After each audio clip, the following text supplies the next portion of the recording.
রাজামশাই, দেখি আজ কেমন আছেন? ভীষণ খারাপ লাগছে, মাথা ব্যথা আজকে। কত রকমের ওষুধ দিলাম, কোনোটাই কাজ হলো না।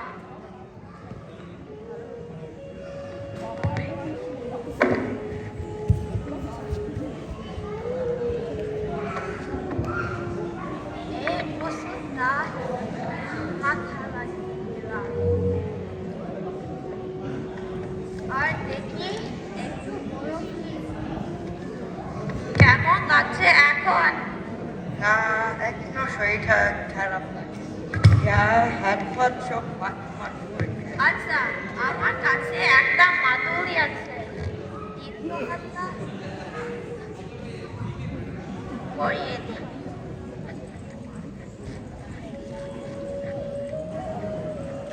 আর হাতে এই ওষুধটা লাগিয়ে ডাক্তার, বদ্যি, হাকিম, কবিরাজ সব দলে দলে আসে আর দলে দলে ফিরে যায়। কেউ রাজার অসুখ সারাতে পারে না। তখন রাজামশাই গেলেন খেপে।